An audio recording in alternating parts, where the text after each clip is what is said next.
Here with Joseph, being Brighton 2-1 after being 1-0 down in the first half. What did you make of the performance?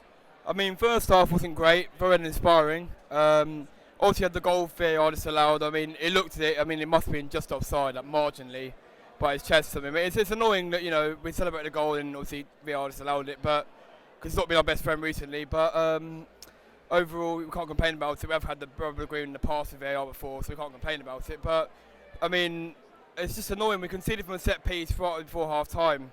It's the most typical thing, really, to concede from a set piece against Brighton. Brighton are just, with big men at the back. That's literally how they're always going to score against us, and they did. And then, but second half, positive reaction from guys. Luckily we scored in the first 10 minutes, second half, and then from then on it was just a lot better. For the first 30 minutes of the second half, we were actually really good. And then when when Dyer came on, I was worried when Dyer came on, that we were going to somehow go back to our defensive ways and concede. But but in fairness, he actually put a decent performance in, and then we almost made it through in the end. But I'm just glad to get the 3 points, really.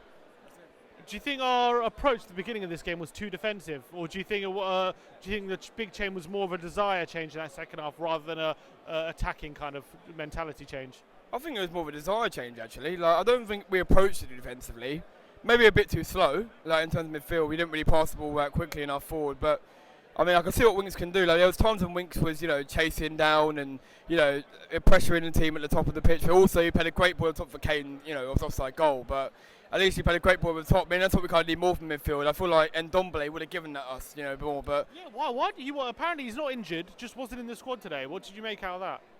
Well, I mean, that's the first I've heard of it. I mean, it's a weird one, isn't it? Because you think he'd be in the last 20 minutes of the Chelsea game, he was the one that made a difference. We played a lot better since he came on. We played the ball forward to Ali, and then we were just a lot better in terms of we got to get the ball forward to our midfield, attacking players. Ali, Ericsson, Lucas, Kane in the Chelsea game. I'm talking about. And then second obviously this game, bit of a weird one he doesn't play because I'm not sure if Mourinho doesn't fancy him or something or not, but it's weird because he's the only one that really has much creativity in midfield. I think, above than Winks does try, but he doesn't really provide much.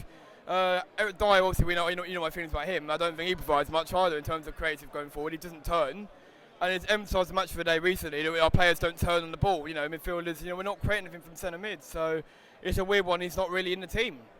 I don't know. The game really changed, I think, when Lo Celso and Ericsson came on, and we started to really have quality in possession as well as domination.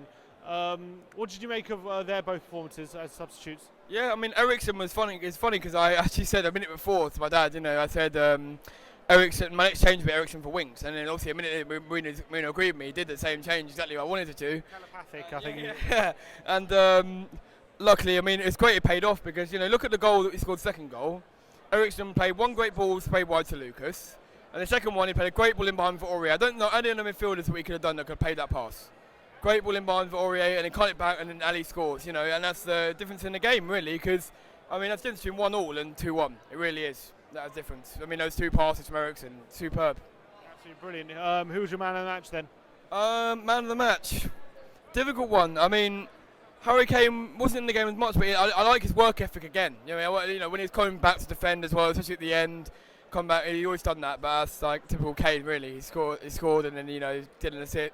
He did score, and obviously, then obviously coming back, he was really good. But man of the match is very difficult. I think. Oh God, I don't know. I don't really know what to give man of the match. We're all team performance. I don't really know if I give man of the match to anyone. But I'd say probably. So I'll give it to Kane then, because obviously a goal and running back, tracking back was really great. So I guess I'll give it to him. But I don't know where else I'll give it to, but. I look forward to the rest of the Christmas fixtures, though. I mean, hopefully we can get a couple more wins under our belt as well. Build ahead of steam ahead of the top 4 race? Yeah, well, we need to, because the most important thing is getting a reaction from the Chelsea game. We got that today in the second half, and obviously, most importantly, got the 3 points, and now we move on to Norwich and Southampton. It should hopefully be they must win games away from home. If we can get those wins, Chelsea maybe might draw with Arsenal on the weekend or something. Then we're back in it, of course. It's a long way to go. I mean, it's not a mental blow against Chelsea, but obviously it's a blow, but it's not like a be-all or end-all blow. I mean, I think that is, we've still got a great chance of winning in top 4. All right, cheers for coming on, man.